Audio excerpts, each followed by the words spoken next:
আজকে তুমি একের পর এক নেতা বলে যে আজকে সুমিত রায়কে খুঁজতে যাওয়া, তুমি ভাবতে পারছো সুমিত রায়কে খুঁজতে যাওয়া মে মাসের 4 তারিখের আগে সম্ভব হতো কখনো কোনো দিন?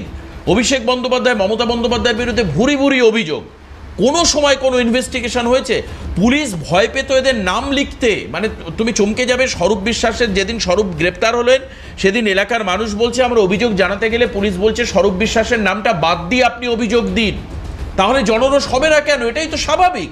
মানুষ অভিযোগ জানাতে গেছে, অভিযোগ নেওয়া হয়নি, পুলিশ বলছে নাম কেটে বাদ দাও। তোমাকে আরো বলি, শেখ শাহজাহান, তুমি জানবে খুন হয়েছিল সন্দেশখালীতে, চার্জশিটের প্রথম নাম শেখ শাহজাহান ছিল। এক বছরের মধ্যে সেই নাম কেটে বাদ চলে যায় ওখান থেকে, চার্জশিট থেকে নাম বাদ যাওয়া। যে পুলিশ নাকি ভয় পেয়েছে, এটা তো আপনাদের বক্তব্য, এবং বিভিন্ন মানুষজন তার পরবর্তীতে এই বক্তব্যকে কেন্দ্র করেই তাদের বক্তব্য প্রদান করছে। পুলিশ কোনো অভিযোগই নিতে পারেনি সেই সময়। এবং সিবিআই কাদের হাতে? ইডি এবং সিবিআই তো কেন্দ্রের সংস্থা, এই জিনিসটা তো কেউ অস্বীকার করতে পারবে না। সিবিআই এর বিরুদ্ধে রাজ্যের প্রাক্তন মুখ্যমন্ত্রী ধর্ণা দিয়েছেন। আর দেখছি যে এই শোনো, আমি তোমায় বলছি যে এনআই এর উপর আক্রমণ হয়েছে, মমতা বন্দ্যোপাধ্যায় বলেছেন জনরোষ। আমি তোমাকে ভেঙে বলছি, মমতা বন্দ্যোপাধ্যায় এনআই এর উপর অ্যাটাক হয়েছে, এনআই এর উপর অ্যাটাকের ঘটনায় বলছে কে বলেছিল ওদের থানায় না জানিয়ে আসতে? মানুষ খেপে গিয়ে ওদেরকে মেরেছে। খুব সম্ভবত এটা পশ্চিম মেদিনীপুরের একটি বিস্ফোরণের ঘটনা, এনআইএ আক্রান্ত হয়, গাড়ি ভেঙে দেয়। আমি বলবো আবার যে শেখ শাহজাহানের বাড়িতে ইডি গেছিল, আক্রান্ত হয়েছে। কি বলছো তুমি? একের পর এক ঘটনায় ইডি সিবিআই আক্রান্ত। মমতা বন্দ্যোপাধ্যায় নিজে রাস্তায় বসে গেছেন। তুমি ভাবতে পারছো সিবিআই অফিসার গ্রেপ্তার হয়েছে রাজ্য পুলিশের হাতে? মমতা বন্দ্যোপাধ্যায় গ্রেপ্তার করিয়েছেন সিবিআই কে। 7 জন সিবিআই অফিসার গ্রেপ্তার হয়েছিলেন কলকাতায়। কি বলছো তুমি? আচ্ছা, আজকের দিনে দাঁড়িয়ে এই যে গ্রেফতার হওয়ার যে গোটা প্রবৃত্তির কথা আপনি উল্লেখ করছেন, না হয়েছিল কেন তুমি বলো? বাস্তব কাজটা তারা তাদের মতো ঠিকঠাক করছে তো? তুমি তো ইডি সিবিআই প্রসঙ্গ তুললে, ঠিকমতো করেছে। তুমি ইডি সিবিআই প্রসঙ্গ তুললে, আমি তাই বললাম। আজকের দিনে দাঁড়িয়ে দাদা একটা জিনিস বুঝতে হবে, যে অভিষেক বন্দ্যোপাধ্যায়ের বাড়িতে রাত্রি 3টের সময় যে পুলিশ উপস্থিত হচ্ছে, তার পরবর্তীতে হেনস্থা করা হচ্ছে। আমাদের প্রশ্নটা হচ্ছে একটা জায়গায়, যে কেসটা করা হয়েছে যে রাতে কি ডিজে বাজানো বা এই একটা কথা নিয়ে তার পরবর্তীতে যে গোটা বিষয়টাকে টানা হচ্ছে, সেই সময় আজকের দিনে দাঁড়িয়ে এই যে পুলিশ, তারা সেই সময় কাদের আন্ডারে ছিল? ইলেকশন কমিশনের আন্ডারে। তাহলে ইলেকশন কমিশনের আন্ডারে সেই সময় কেন এই গোটা কেসটাকে ফরওয়ার্ড করা হলো? এই যে তুমি বাচ্চাদের মতো কথা বলছো, কিছু মনে করো না, এটা কিডিশ কমেন্ট।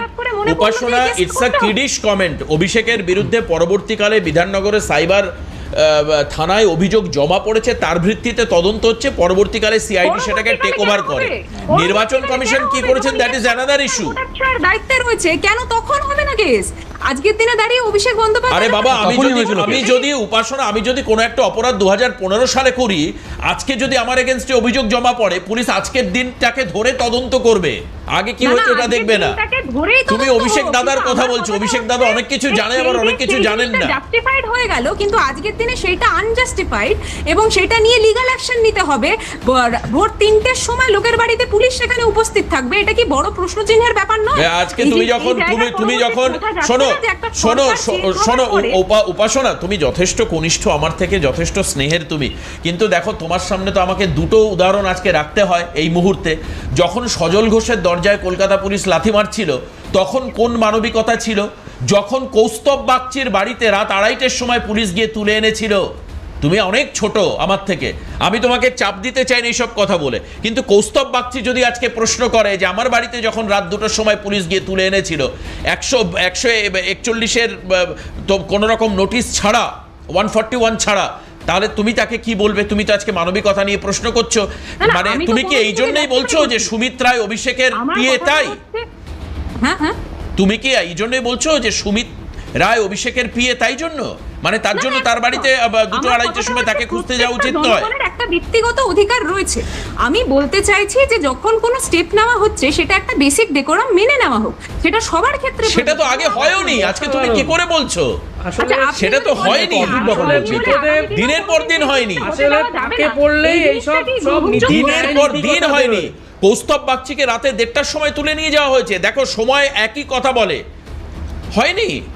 তাহলে মানে এটা তো এই এক্সপ্লেনেশনটা অনেকটা হিটলারের মতো এক্সপ্লেনেশন, যে এক সময় আমার উপর অত্যাচার হয়েছিল তাই জন্য আমি এখন তো না না না না, আমি তুমি নৈতিকতা নিয়ে প্রশ্ন তুলছো না, আমি নৈতিকতার কথা বলছি। কত 15 বোন, আমি নৈতিকতার প্রশ্ন তুলছি। কত 15 বছর ধরে আপনারা তো হিটলারি শাসন চালিয়েছেন এখানে। আমি তুমি তো নৈতিকতা নিয়ে আমাকে বলছো, আমি তাই তোমাকে নৈতিকতা দেখছি যে আগের সরকারের পুলিশও এই কাজ করেছে। যদি মনে হয় যে তার বাড়িতে রাতের বেলা যাওয়া দরকার, রাতের বেলাতেই গেছে, নিশ্চয়ই। পুলিশ বলে কিছু হওয়া উচিত নয়, আমরা তো সেটারই বিরোধিতা করছি, অন্তত ব্যক্তিগত ক্ষেত্রে আমি সেটার বিরোধিতা করছি। সরকারের পুলিশ নয়, সরকারের পুলিশ নয়, আপনার দলের বর্তমান মমতা বন্দ্যোপাধ্যায় তো পুলিশ মন্ত্রী ছিলেন, পুলিশ মন্ত্রী ছিলেন, পুলিশ মন্ত্রী, তিনি পুলিশ মন্ত্রী ছিলেন, তিনি মঞ্চ থেকে নির্দেশ দিতেন, উনি তো পুলিশ মন্ত্রী ছিলেন।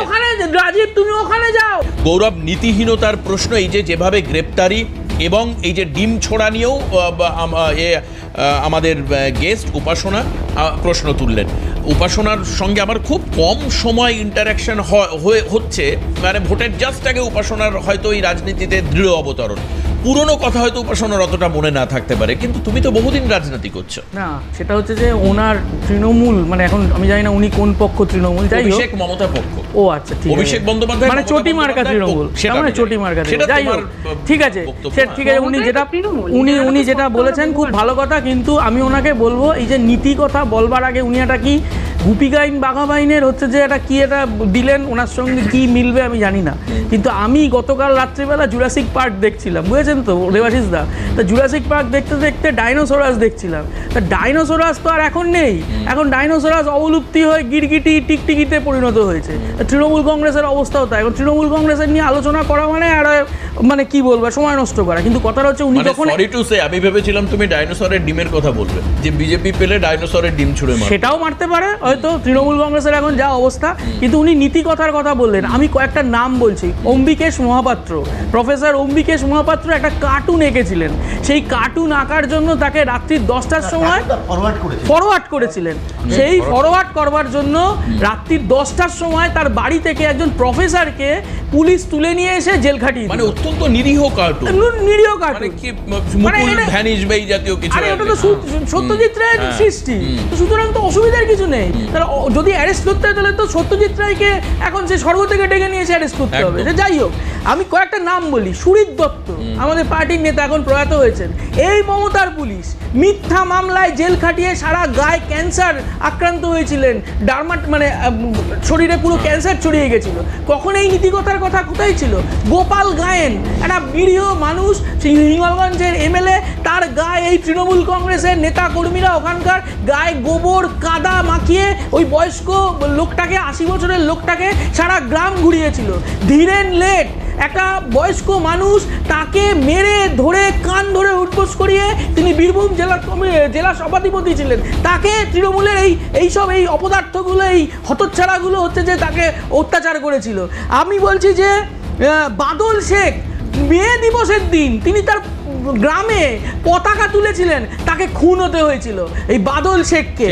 হ্যাঁ, তামান্না একটা বাচ্চা মেয়ে, সে খেলছিল এই তৃণমূল কংগ্রেসের, আজকে তিনি হচ্ছে যে তৃণমূল কংগ্রেসের মহিলা সভানেত্রী হয়েছেন। তিনি বাই ইলেকশনে জেতার পর তার ওই দুষ্কৃতকারী বাহিনী বোমা মেরে ওই বাচ্চাটাকে খুন করেছিল। আনিস খান বাড়িতে গিয়ে পুলিশ তাকে ওপর থেকে ফেলে দেয়, খুন করেছিল। নীতি নৈতিকতার কথা তৃণমূল শোনাবে আর বসে বসে শুনতে হবে? তৃণমূল নীতি নৈতিকতার ধার ধারেনি, পুলিশকে যথেচ্ছভাবে ব্যবহার করেছে। আমি বসে রয়েছি, আমার নামে 11খানা কেস হয়েছিল, 11খানা কেস। আমি কি আর্মস নিয়ে ঘুরছিলাম? আমি কি মারছিলাম, ধরছিলাম? আমার নামে, আমি আমাদের পার্টি অফিসে ঝান্ডা তুলতে গেছি, আমার নামে পুলিশ কেস দিয়েছিল। নীতি নৈতিকতার বাণী তৃণমূল শোনাবে? সারা রাজ্য জুড়ে পুলিশের থানাগুলোকে তৃণমূলের বাগান বাড়িতে পরিণত করেছিল তৃণমূল কংগ্রেসের নেতারা। আজকে দাঁড়িয়ে তৃণমূল কংগ্রেস যা যা দেখিয়েছে, সেদিনকে দাঁড়িয়ে আপনারা দেখেননি বাগানে নাকি কঙ্কাল পাওয়া যাচ্ছে, সেই কঙ্কালের গায়ে নতুন স্যান্ডো গেঞ্জি আর জাঙ্গিয়া। তৃণমূল কংগ্রেস নীতিকতার কথা বলবেন, তৃণমূল কংগ্রেস ন্যায় নীতির কথা বলবেন, আর উনি এখানে দাঁড়িয়ে গুপিগাইন বাঘাবাইনের গল্প শোনাবেন? ওসব গল্প আর মানুষ শুনবে না, হয়ে গেছে গল্প শেষ।